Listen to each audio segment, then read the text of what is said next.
और ये खबर जयपुर से। प्रधानमंत्री नरेंद्र मोदी अपना वादा निभाएंगे। 12 मई को आबू रोड आने का कार्यक्रम प्रस्तावित है। पीएम मोदी 7 महीने पहले रात 10 बजे बाद आबू रोड आए थे। लाउड स्पीकर के बिना संबोधित किया था। जनता के प्यार को ब्याज समेत चुकाने के लिए फिर आने का वादा किया था और इस वादे पर उन्होंने एक बार फिर से मुहर लगा दी।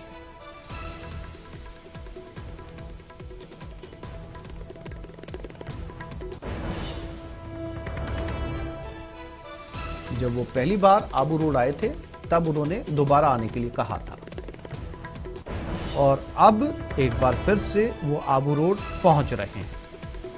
क्योंकि पिछली बार जब आए थे तो रात का समय था और नियमों के अनुसार रात को 10 बजे के बाद लाउड स्पीकर नहीं चलाया जा सकता, तो उन्होंने बिना लाउड स्पीकर के संबोधित किया था।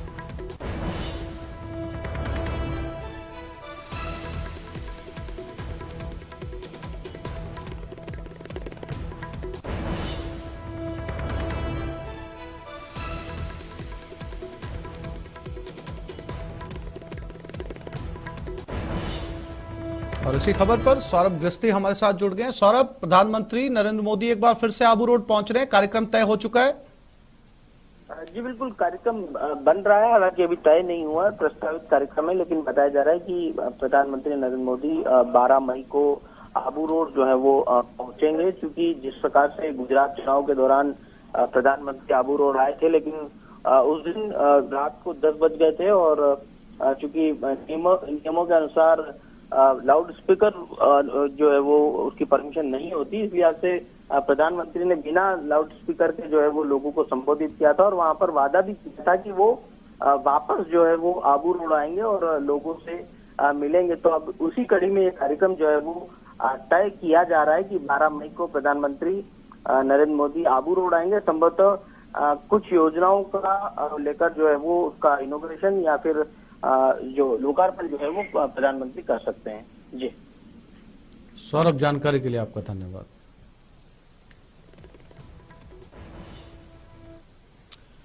चुनावी समर में जीत के लिए बीजेपी ने अपने हरावल दस्तों को पूरी तरीके से मैदान में उतार दिया है। महिला वोटर्स को साधने के लिए प्रदेश बीजेपी महिला मोर्चे को संगठनात्मक प्रवास नाम का एक राष्ट्रीय कार्यक्रम दिया गया है। क्या है ये कार्यक्रम, देखते हैं इस रिपोर्ट में।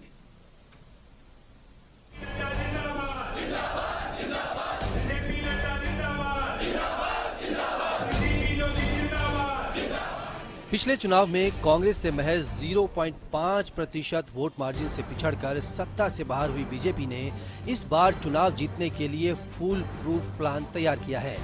बीजेपी वोटर कनेक्ट की पॉलिसी पर काम कर रही है। जी हां, आने वाले चुनावों को देखते हुए बीजेपी ने महिला वोटर्स पर फोकस किया है।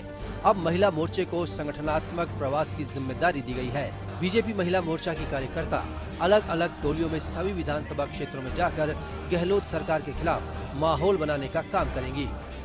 देखिए, किसी भी राजनीतिक दल का प्रथम उद्देश्य होता है संगठन को मजबूती प्रदान करना।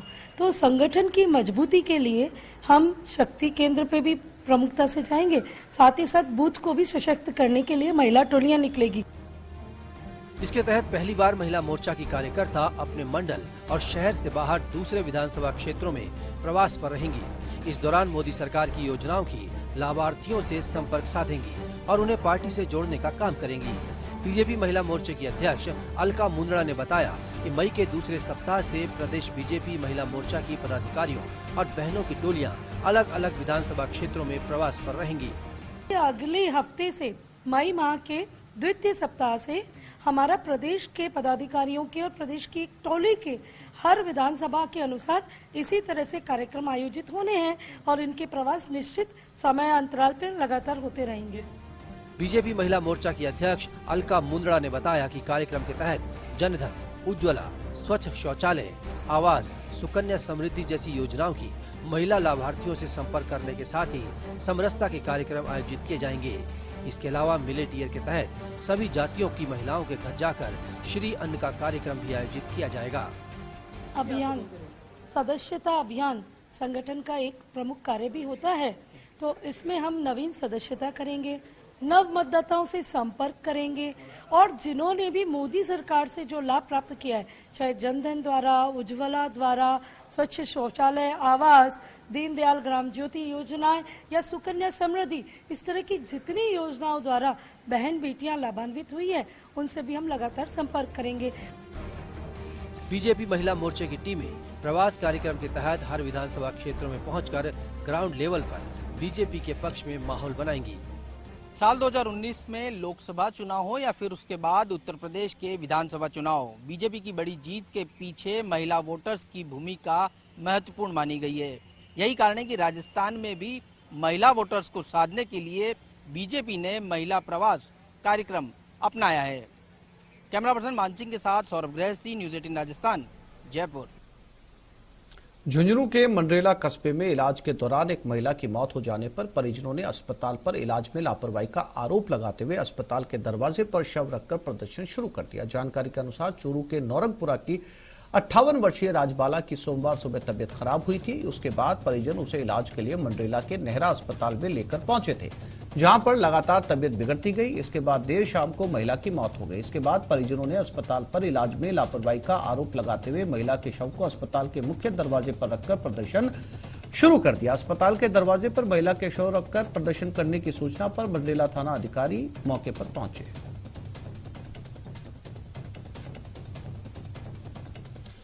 कोटा में घर से घूमने निकली एक 17 वर्षीय नाबालिग को कोल्ड ड्रिंक में शराब पिलाकर अपहरण किया गया, फिर उज्जैन के एक होटल में ले जाकर 2 लाख रुपए में उसे बेच दिया गया। शादी के नाम पर एक युवक के करीब 4 महीने तक दुष्कर्म किया। कीटनाशक पीने से कथित पति की मौत हो जाने के बाद ससुराल वालों ने उसको 3 लाख रुपए में दूसरी जगह बेच दिया। कोटा ग्रामीण इलाके में ले जाकर दूसरे व्यक्ति ने भी 15 दिन तक देह शोषण किया। लगातार देह शोषण से प्रताड़ित बालिका अचानक बदमाशों के चंगुल से भाग निकली और फांसी लगाकर आत्महत्या की कोशिश की। इसी दौरान कुछ लोगों ने पुलिस को सूचना दी और जीआरपी ने मौके पर पहुंचकर बालिका को दस्तयाब किया। पुलिस ने बचपन बचाओ आंदोलन की टीम को मौके पर बुलाया, बालिका को बाल कल्याण समिति के समक्ष पेश किया। एमपी निवासी बालिका की 5.5 महीने पहले परिजनों ने गुमशुदगी की रिपोर्ट दर्ज करवाई थी। फिलहाल सुकेत थाना पुलिस पूरे मामले की जांच कर रही है।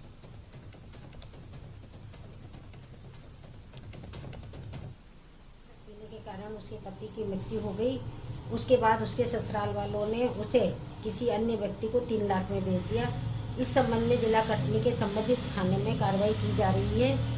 बालिका ने बताया कि वे उसके बाद जब उसे 3 लाख में बेचा गया तो सार्थर खेड़ी गांव थाना सुकेत कोटा राजस्थान में 15 दिन पहले पहुंची, जहां उसे एक जगह रखा गया था। जैसलमेर में जहां एक तरफ लगातार कोरोना के पॉजिटिव मरीज सामने आ रहे हैं, वहीं दूसरी तरफ चिकित्सा विभाग ने सैंपलिंग नहीं बढ़ाई। चिकित्सा विभाग द्वारा सैंपलिंग के नाम पर सिर्फ खानापूर्ति की जा रही है। इस वजह से प्रतिदिन 2-4 पॉजिटिव मरीज सामने आ रहे हैं। चिकित्सा विभाग सैंपलिंग बढ़ा देता है तो जिले में बढ़ते कोरोना की रोकथाम जल्द हो सकती है। सोमवार को 7 कोरोना सैंपल की रिपोर्ट सामने आई, इसमें एक भी पॉजिटिव सामने नहीं आया। बताना चाहूँगा आपको कि 1 जनवरी से लेकर अभी तक टोटल 1014 सैंपल्स लिए गए हैं और उनमें से 78 पॉजिटिव आए हैं। बात करें अप्रैल महीने की करें तो अप्रैल महीने में 657 सैंपल्स लिए गए, उनमें से 73 केसेज आए हैं। तो अभी वर्तमान में जो है 78 जो टोटल केस थे उसमें 66 रिकवर हो गए हैं और 12 केसेज एक्टिव केसेज है। उनमें से कोई सीरियस नहीं है, सब अपने घरों पे होम आइसोलेटेड है। एक पेशेंट है जो आर्मी का है, वो अपने हॉस्पिटल में एडमिट है, बाकी सभी लोग अपने घरों पर होम आइसोलेटेड है। अभी फिलहाल हमारी ओपीडी लगभग 1100-1200 के आसपास डेली बेसिस पे आ रही है, जिसके अंदर 200 से 250 के आसपास जो यूआरआई केसेज है, मोस्टली वायरल केसेज आ रहे हैं। लेकिन सिंपल वायरल और कोविड लाइक सिम्टम में थोड़ा हल्का फुल्का डिफ्रेंशिएट कर सकते हैं, जब तक कि शॉर्टनेस ऑफ ब्रेथ नहीं हो या फिर जैसे स्मेल में चेंज होना या फिर टेस्ट में अगर चेंज हो रहा है और या फिर ऑक्सीजन की रिक्वायरमेंट आ रही है, सैचुरेशन फॉल हो रहा है, तो अपन बोल सकते हैं भाई ये कोविड लाइक हो सकता है। बाकी मोस्टली हमारे पास वायरल है। इस वक्त चिकित्सालय का आउटडोर तकरीबन 1200 मरीज का है। 7 दिन का अगर हम पिछले 7 दिन का देखें तो 1180 पर्चियां पर मतलब प्रतिदिन की हमारी आउट। शाहपुरा इलाके के देवना गांव में अवैध रूप से शराब की दुकान खोलने से गांव वालों में गुस्सा है। गुस्साए ग्रामीणों ने देवन शाहपुरा सड़क मार्ग पर जाम लगा दिया और विरोध प्रदर्शन किया। उन्होंने शराब की दुकान को हटाने की मांग की है। सूचना के बाद भी काफी देर तक मौके पर जिम्मेदार नहीं पहुंचे। ग्रामीणों ने बताया कि देवन गांव में शराब ठेकेदार द्वारा 2 दिन पूर्व अवैध रूप से आबादी क्षेत्र में शराब की दुकान खोल दी गई। अवैध रूप से खोली गई शराब की दुकान से मात्र 150 मीटर दूरी पर मंदिर और 80 मीटर की दूरी पर अंबेडकर सार्वजनिक लाइब्रेरी स्थित है। इस सड़क मार्ग से बालिकाएं भी स्कूल जाती हैं। ऐसे में यहां असामाजिक तत्वों का जमावड़ा होने से उन्हें काफी परेशानी होगी। विरोध प्रदर्शन कर रहे लोगों ने शराब ठेकेदारों के खिलाफ जमकर नारेबाजी की और शराब दुकान को हटाने की मांग की। दारू का ठेका जो ग्राम देवन की आबादी भूमि में, उसमें मैं ठेका नहीं खुलने दूंगा। गांव विरोध कर रहा है। ये ठेका गांव की आबादी से 2 किलोमीटर दूर होना चाहिए। जो दल की ये आबादी में दमंग आदमी यहाँ खोल रहे हैं, जनता आपस में विरोध कर रही है, तो इसलिए मैं भी इस पक्ष में नहीं हूँ कि यह आबादी में ये ठेका दारू का ठेका खुले। क्यों यहाँ लोग बड़े उत्पाद करते हैं, बहन बेटियां रहती हैं, इसलिए इस ठेके को दूर 2 किलोमीटर दूर खुलवाया जाए। और टोंक में एलएचवी एएनएम ने जिला मुख्यालय के सादत अस्पताल के बाहर धरना देकर प्रदेश संगठन के आह्वान पर आंदोलन जारी रखा। जिला प्रमुख सरोज बंसल ने धरना स्थल पहुंचकर कांग्रेस की नीतियों पर निशाना साधा। जिले भर में 65 से ज्यादा एलएचवी और 850 के करीब एएनएम काम का बहिष्कार कर रहे हैं। ग्रेड पे बढ़ाने और पदनाम परिवर्तन करने समेत कई सालों से प्रोबेशन भी अटका हुआ है। कर्मचारियों ने कहा कि सरकार ने ध्यान नहीं दिया, इसलिए मजबूर होकर धरना देना पड़ रहा है। उनकी हड़ताल से आम जनता को होने वाली तकलीफ के लिए सरकार जिम्मेदार है। जो एएनएम और एलएचवी है, इनकी जो पदनाम है, फर्स्ट तो ये चेंज करवाना, दूसरा हमारा ग्रेड पे चेंज करवाना है, तीसरा जो हमारा प्रोबेशन जो काफी सालों से अटका हुआ है, ये प्रोबेशन हमें चाहिए। इसके लिए हम दिनांक आज 1/5/2023 से अनिश्चितकालीन हड़ताल पे हम लोग। एचवी और ये एएनएम की हड़ताल जो हो रही है, आज पूरे राजस्थान में ये हड़ताल पे है और हम देख रहे हैं कि यही नहीं, पूरे हर विभाग के कर्मचारी, चाहे सरपंच हो, सेक्रेटरी और पंचायत राज के पूरे अधिकारी गण हो, चाहे स्वास्थ्य कर्मचारी, आज सभी हड़ताल पे है। जर्मनी निवासी 26 वर्षीय एलेक्स कैंपडोर्फ मनमर्जी से घूमने के लिए साइकिल से दुनिया नाप रहे हैं। जहां तक संभव हो वहां तक साइकिल से एलेक्स अब तक 21 देश घूम चुके हैं। जर्मनी निवासी एलेक्स अपने मजबूत इरादों के दम पर देश दुनिया को घूमने अकेले साइकिल से निकले हैं। साइकिलिंग करना एलेक्स का शौक बन चुका है। साइकिलिंग के लिए उसने अपनी नौकरी भी छोड़ दी और अब तक 21 देशों की यात्रा कर चुका है। एलेक्स के मुताबिक जहां तक संभव होता है वो अपना सफर बिना किसी रुकावट के साइकिल से ही तय करते हैं। एलेक्स के अनुसार वो 15 महीनों में अपनी साइकिल से अब तक 21 देशों की यात्रा कर चुके हैं। एलेक्स राजस्थान के करौली से रणथंभौर अभयारण्य की ओर निकले हैं। एलेक्स का कहना है कि वो जर्मनी से ऑस्ट्रेलिया तक पूरी दुनिया की यात्रा कर रहे हैं। अभी राजस्थान में है। इंडिया में वो अमृतसर के वाघा बॉर्डर से आए हैं।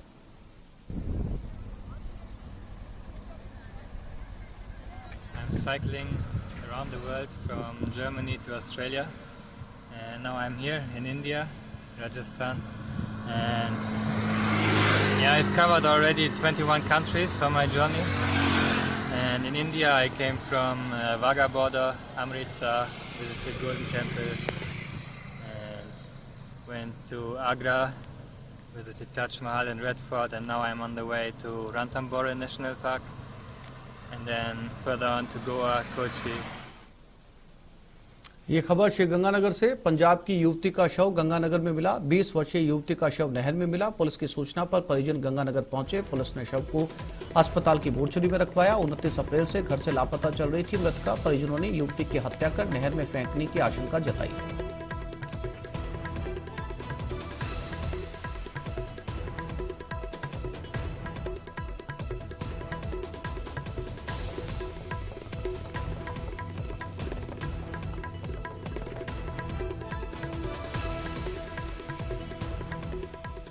प्रदेश में मौसम का मिजाज बदल चुका। आज प्रदेश के 27 जिलों में येलो अलर्ट जारी किया गया। तेज हवाओं के चलने के आसार, पश्चिमी विक्षोभ के असर से मौसम बदलेगा। अगले 3 दिनों तक प्रदेश में पश्चिमी विक्षोभ का असर रहेगा।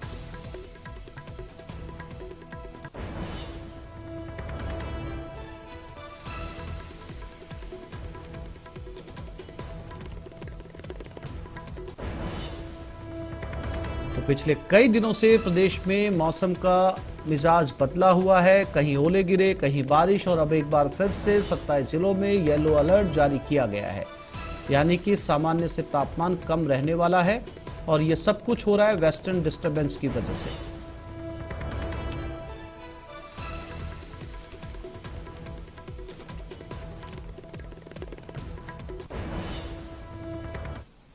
तो इस बुलेटिन में फिलहाल इतना ही। नमस्कार।